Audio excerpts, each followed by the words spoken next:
नमस्कार, मैं हूं मनीष जायसवाल और आप देख रहे हैं खबरों की दीवार से जीवाल। इस वक्त मैं स्वास्थ्य मंत्री टी.एस. सिंहदेव के शहर अंबिकापुर में मौजूद हूं और मेरे साथ मौजूद है शिक्षक नेता सचिन त्रिपाठी। विषय वही है कर्मचारियों के लिए कैशलेस स्वास्थ्य योजना। छत्तीसगढ़ में कर्मचारियों के लिए ऐसी कोई योजना नहीं है। हमने इससे पहले आपको खबर बताया था कि ये प्रक्रिया कैसी है और कैसी होती है। आइए सचिन त्रिपाठी से जानते हैं इस विषय पर कि ये प्रक्रिया कैसी है और एक आध उदाहरण भी जानते हैं। तो त्रिपाठी जी, इस प्रक्रिया के बारे में कुछ बताइए। और दरअसल देखा जाए तो 2018 हम लोगों की संविलियन तिथि थी।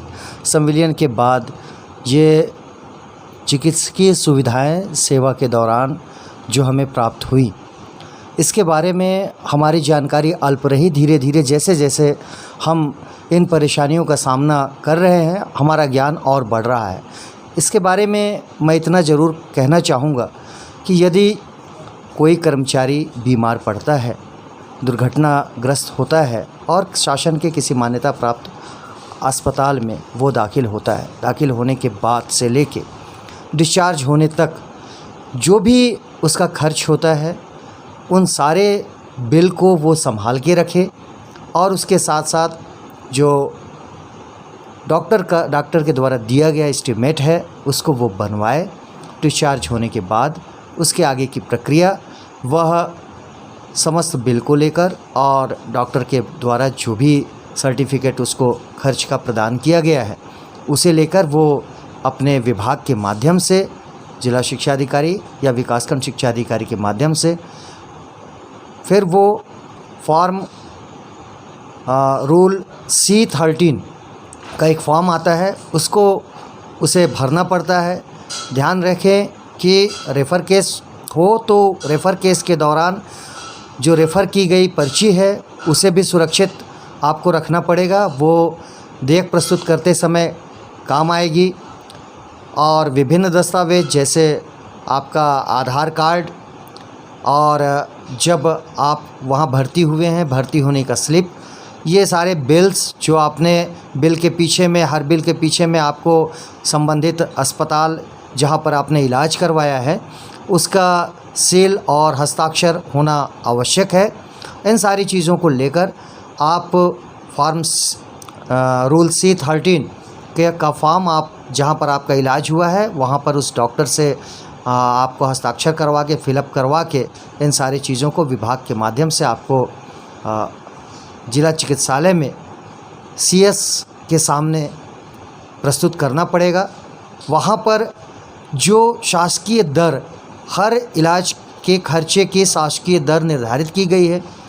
होता क्या है कि आप जैसे प्राइवेट हॉस्पिटल में अपना इलाज करा रहे हैं, प्राइवेट हॉस्पिटल का एक मानक दर अलग रहता है। हर चीज़ के टेस्ट का, उनके ऑपरेशन का, उनकी दवाइयों का, सारी चीज़ों का दर उनका अलग बढ़ा चढ़ा के रहता है। लेकिन जब शासकीय दर का निर्धारण वो करेंगे तो उसमें से आपकी जो राशि रहती है उसमें से कटौती होती है और उस कटी हुई राशि के आधार पर वहाँ से वो एस्टीमेट बना के और उसके बाद आपके विभाग में वह बजट शाखा में जाएगा। बजट शाखा से उसे रायपुर के वित्त विभाग में भेजा जाएगा। रायपुर वित्त विभाग से फिर वो अप्रूव्ड होगा और उसके बाद वो राशि क्या कहते हैं अलॉटमेंट के रूप में आएगी आपके ज़िला शिक्षा अधिकारी कार्यालय में और वहाँ से वो राशि ट्रेजरी के माध्यम से होते हुए आपके खाते में आएगी। बहुत महत्वपूर्ण जानकारी दे रहे हैं सचिन त्रिपाठी जी। अगर आप या आपके परिजन अभी इस दौर से गुजरे हैं तो उन बिलों को बहुत अच्छी संभाल के रखें। ये आपको आपका खर्च हुआ पैसा शासन की योजना के अंतर्गत शासी कर्मचारी होने के नाते आपको वापस मिल सकता है। बहुत महत्वपूर्ण जानकारी है। इसमें सचिन जी, जो 126 से 27 अस्पताल है वहाँ शायद ऐसी स्थिति नहीं आएगी कि वो इलाज के लिए रकम वगैरह जो तय करने वाली बात है, रकम तय कर, मतलब कई जगह जैसे ऑपरेशन का चार्ज वगैरह रहता है। 127 अस्पताल में जो शासन का टाई अप होगा, टाई अप होने के बाद भी उनके जो चार्जेस रहते हैं उनके चार्जेस अलग रहते हैं। आप जब एडमिट होते हैं तो सरकारी कर्मचारी बताकर उस समय एडमिट नहीं होते, सामान्य कर्मचारी, सामान्य व्यक्ति बताकर एडमिट होते हैं, क्योंकि आपको उस समय यह नहीं रहता है कि हम क्या है, वो हॉस्पिटल का, अस्पताल का उनका जो दर रहता है, जो रेट रहता है, वो बढ़ा हुआ रहता है, अमूमन बढ़ा हुआ रहता है। वैसे ही सरकारी जो दर रहता है उसके मुकाबले कम रहता है। आप जब दोनों का आकलन उसके अनुसार बिल बनवाने जाएंगे तो वहाँ पर क्या प्राइवेट हॉस्पिटल भी बिल को काट कर उस दर से बना कर देंगे। ये दिक्कतें रहती है। उसके साथ साथ एक चीज़ मैं अपने साथियों को और बताना चाहूँगा कि कई बार ऐसा होता है कि आपको मालूम है कि आपका इलाज करवाना है और आपके इलाज में आपकी राशि बहुत ज़्यादा खर्च होने वाली है। किडनी ट्रांसप्लांट हुआ, लीवर ट्रांसप्लांट हुआ या अन्य कोई ऐसी चीज़ें हैं जो आपको पता है कि मुझे आगे इसका ऑपरेशन करवाना है और उसके लिए आप तैयारी कर रहे हैं। रकम उसमें 8 से 10 लाख 15 लाख रुपए तक का खर्च है। तो अब उस खर्च को वहन करने के लिए आपके पास में तत्काल रूप से पैसा नहीं है, क्योंकि आप तो अगर शासन के हिसाब से जाते हैं तो आप जब डिस्चार्ज होंगे तब जाके आप मेडिकल बिल प्रस्तुत करेंगे, विभिन्न प्रक्रियाओं से गुजरेंगे, जटिल प्रक्रियाएं हैं, उसके बाद आपका पैसा आएगा, खाते में आएगा, तब तक से आप उसकी व्यवस्था कहाँ से करें। तो इसके लिए अग्रिम भुगतान की भी हमारे विभाग में व्यवस्था है।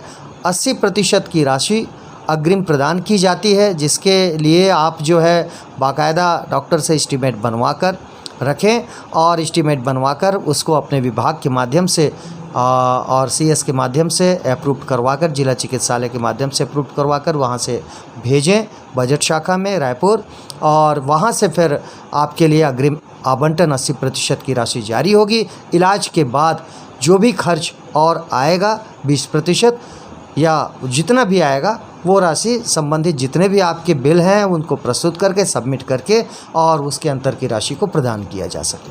बहुत महत्वपूर्ण जानकारी दी है सचिन त्रिपाठी जी ने कि भाई आपको अग्रिम रकम भी मिलती है। सचिन जी, मेरा एक और महत्वपूर्ण सवाल है जी, क्या ऐसे आप शिक्षक संघ से जुड़े हुए हैं तो कोई एक आध उदाहरण बताइए ऐसा जो इस परिस्थिति से गुजरा हो, उनके साथ क्या समस्या आई, इस संघ ने क्या सहयोग किया। देखिए, अभी हाल की ही एक घटना है। हमारे एक शिक्षक साथी ज्योति सिंह सूरजपुर विकासखंड में जो पदस्थ थे, सहायक शिक्षक हैं, उनकी दुर्घटना के बाद उन्हें हम लोगों ने यहाँ से रेफ़र करवा के रायपुर में वहाँ पर एडमिट कराया प्राइवेट हॉस्पिटल में, और सिर का उनका ऑपरेशन हुआ। ऑपरेशन के बाद वो कोमा में चले गए। कोमा में चले? जी हाँ, आज 3 महीने से वो कोमा में हैं। लगभग 12 से 15 लाख रुपए की राशि खर्च हो चुकी है उनके उपचार में। आपको बताऊं, 3 लाख रुपए के करीब में हम शिक्षक साथियों ने भी उनकी मदद की, आर्थिक मदद अपने तरफ से की उनकी। तो आप लोग हमेशा करते ही रहते हैं? बिल्कुल। वो एक योजना हमारे ज़िले में अलग चली हुई है, जिसको हम संयुक्त संवेदना योजना के नाम से कहते हैं। ये संयुक्त संवेदना योजना समिति बनी है जिसमें हमारे शिक्षक साथी सदस्य हैं, और सदस्य ही नहीं, इस समिति के वो कर्ता धर्ता है। वो वार्षिक रूप से 500 रुपये की सदस्यता देकर इस समिति से जुड़ते हैं, और हमारे ज़िले में इस समिति से जितने शिक्षक जुड़े हुए हैं उनमें से किसी की भी अगर आकस्मिक मृत्यु होती है तो उस स्थिति में हम संवेदना के रूप में उसके परिवार को 1 लाख रुपए की संवेदना राशि प्रदान करते हैं। और ये मान लीजिए कि शिक्षकों के द्वारा किया गया एक ऐसा पुण्य का काम है जो कम से कम एक जो हमारा शिक्षक साथी होता है उसके मन में एक भाव है कि यदि अगर मैं नहीं रहा तो मेरा साथ कौन देगा। शिक्षक संघ साथ देता है। जी हाँ, तो सिर्फ हम राशि ही प्रदान करने का काम नहीं करते। हमारे संयुक्त संवेदना समिति का ये काम है कि उनके आश्रितों को अनुकंपा नियुक्ति प्रदान हम करवाने में मदद करें, और जो भी कागजी कार्यवाही होती है, जो भी लंबित देयक है, वो सारी चीज़ें उनके परिवार को दिलाने में मदद करें। तो ज्योति सिंह का फिर अब कैसे 14 लाख का बिल बना, तब क्या किया? ज्योति सिंह के साथ में दिक्कत ये हुई, गरीब परिवार से हैं वो, उनकी माँ है, विवाह उनका नहीं हुआ है। अब उस परिस्थिति में आज के समय में जितना बन पड़ा अपना जो भी खेत ज़मीन है वो सब बेचने के बाद भी आज 5 से 7 लाख रुपए का कर्ज उनके ऊपर, उनके परिवार के ऊपर चढ़ा हुआ है। हमने इस मामले को लेकर सूरजपुर ज़िले में माननीय मुख्यमंत्री महोदय आए हुए थे, उनके समक्ष प्रस्तुत होकर हमने इसके मामले में मदद करने की गुहार लगाई। हाँ, उन्होंने आश्वासन भी जी दिया। हाँ, उन्होंने कहा था कि खूबचंद बघेल योजना अंतर्गत 20 लाख रुपए की सहायता राशि आपको मिलेगी। आप इस संबंध में आप आवेदन प्रस्तुत करें। हमने आवेदन प्रस्तुत भी किया जिला चिकित्सालय के माध्यम से। रायपुर में यह आवेदन हमारा आज भी है वहाँ पर। लेकिन समस्या यहाँ पर आती है कि वहाँ पर कहना ये रहता है कि जब संबंधित व्यक्ति शासकीय कर्मचारी है तो उसको शासकीय रूप से चिकित्सा सुविधाएं मिलती हैं विभाग के द्वारा, तो आप फिर उस योजना का लाभ लें, न कि इसका। अब जब हम शासकीय योजना का लाभ लेने के लिए यहाँ पर आते हैं तो हमारे सामने समस्या ये होती है कि इस चिकित्सा योजना के अंतर्गत जब तक से वह व्यक्ति डिस्चार्ज नहीं होता, मैंने पहले ही बताया था, तब तक से उसका समस्त कागजी कार्यवाही पूरी नहीं हो पाती। उस स्थिति में हमने फिर अग्रिम के लिए आवेदन किया और आज ही हम लोगों ने इस व्यवस्था में देखिए एक कमी ये है कि अलॉटमेंट पास होने में दिक्कत होता है। अच्छा। उसके लिए स्वयं उसके परिवार वालों को बहुत मेहनत करनी पड़ती है, रायपुर तक जाना पड़ता है और बाकी बहुत सारी बातें सुनी सुनाई हैं। अभी तक तो हम लोग उन चीज़ों से नहीं गुजरे हैं, रूबरू नहीं हुए। जी हाँ, कि क्या और दिक्कतें होती हैं।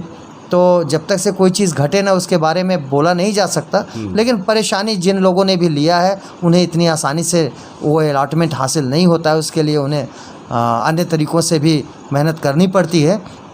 तो इसके लिए आज हमारा सौभाग्य रहा कि वित्त विभाग की उप संचालक हमारे यहाँ पर सुश्री श्रद्धा सुमन एक्का जी आई हुई थी और आज हम लोगों ने उनसे मुलाकात की, उनसे मदद मांगी कि हम अग्रिम का आवेदन जमा कर रहे हैं और हमारा आवेदन वहाँ जब भी जाए तो आवंटन के लिए आप वहाँ पर एक रिकमेंड हम लोगों की तरफ से करें। तो वो व्यक्ति जो आज 3 महीने से कोमा में है, उसके माँ बाप को एक आस लगी हुई है, उसके जीवन की हम सभी को आस लगी हुई है, हम कुछ कर पाएँ अपने शिक्षक साथियों के लिए। और आपको बताऊं कि उनका व्यवहार इतना अच्छा रहा, उन्होंने एकदम खुले मन से हर प्रकार की मदद करने का हमसे वायदा किया। उन्होंने कहा कि जब भी आपका आवेदन जाए आप फ़ोन करें और हमको सूचित करें। तो इस तरह के भी अधिकारी होते हैं जो एक कदम आगे बढ़कर आपकी मदद करने को तैयार रहते हैं, साथ देते हैं। अच्छा, लेकिन युवती सिंह के साथ तो अभी ये समस्या आ गई है, दिक्कत चली रही है, अभी उनको अग्रिम मिला नहीं है, प्रक्रिया लंबी है। इस विषय पर आपके संगठन का मत क्या है? देखिए, सबसे बड़ी बात यह है, शासकीय जो योजनाएं हमारे लिए चिकित्सा के लिए योजनाएं लागू हैं, इतना तो आपको भी समझ में आ गया होगी, प्रक्रिया जटिल है। सरकार हमको पैसा देती है, शासन पैसा देती है, चिकित्सा का हमारा प्रस्तुत देयक पर हमको पैसा देती है, 20 दिन बाद दे, 50 दिन बाद दे, मेहनत करना पड़ता है। अगर वही पैसा हमको कैशलेस सुविधा के रूप में उपलब्ध हो जाए तो आप समझ सकते हैं कि एक सरकारी कर्मचारी के लिए यह कितने बड़े राहत की बात होगी कि आप अस्पताल में दाखिल होते हैं, जैसे इंश्योरेंस में होता है, प्राइवेट इंश्योरेंस में ये सारी चीज़ें की जाती हैं कि आप अस्पताल में दाखिल हो, एक कार्ड बने और कार्ड आप दिखाएं, आपका शुरू हो गया सारा इलाज और उसके बाद आपका पूरा कैशलेस इलाज हो रहा है। बाद में संबंधित इंश्योरेंस कंपनी जानती है और वो जानती है। मतलब अभी भी देना है, बाद में भी देना है। अब आप लोग का कह रहे हैं अभी प्रक्रिया को सरल बनाइए, हमको सीधा कैशलेस कार्ड दे दीजिए, अस्पताल तय कर दीजिए। बिल्कुल, जब सरकार को उतना पैसा देना ही है तो कैशलेस कार्ड हम शिक्षकों को उपलब्ध कराएं, हम कर्मचारियों को उपलब्ध कराएं। तो ये मान के चलिए कि ये एक शासन प्रशासन का, सरकार का इस दिशा में एक ऐसा मानवीय कदम होगा, एक ऐसा बड़ा उदाहरण होगा कि जिसके लिए हर कर्मचारी सरकार का और शासन का ऋणी रहेगा।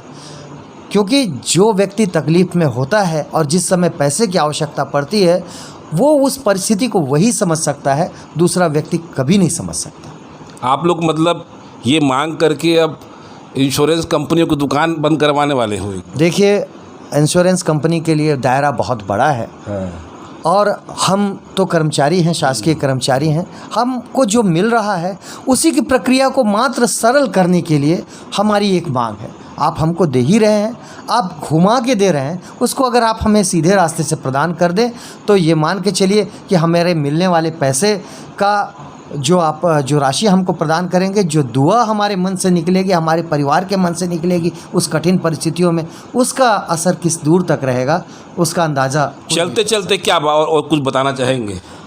चलते चलते बस इतना है कि आप लोगों के माध्यम से हमारी बातें सरकार तक पहुँचे, शासन तक पहुँचे, और हमारे कर्मचारियों के लिए ये कैशलेस सुविधा और ये जो आपने अभी ये जो मुहिम छेड़ी हुई है, एक तरह से मैं अन्य भी मीडिया साथियों से अनुरोध करता हूं कि आप सभी हमारे इस मुहिम का हिस्सा बने और हम कर्मचारियों को एक कैशलेस चिकित्सा सुविधा। संगठन में इस विषय को लेकर आगे क्या योजना है? बिल्कुल, संगठन में इस विषय को लेकर आगे हम पहले तो बातचीत का रास्ता बनता है, बातचीत के माध्यम से माननीय स्वास्थ्य मंत्री के पास, माननीय मुख्यमंत्री के पास में इस प्रस्ताव को रखेंगे कि छत्तीसगढ़ भी एक मिसाल बने।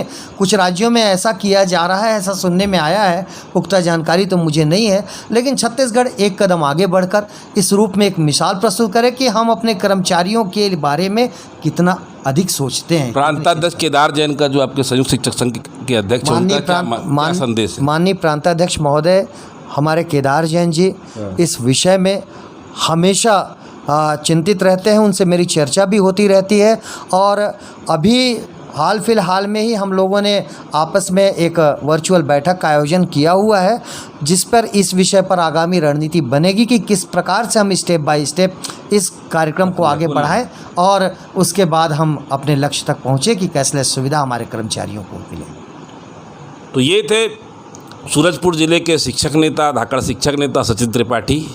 अपनी कार्यशैली और अपने संगठन की क्षमता के लिए जाने जाते हैं। इनका एक बहुत अच्छा मॉडल भी है जो शिक्षकों के लिए आर्थिक सहयोग करता है।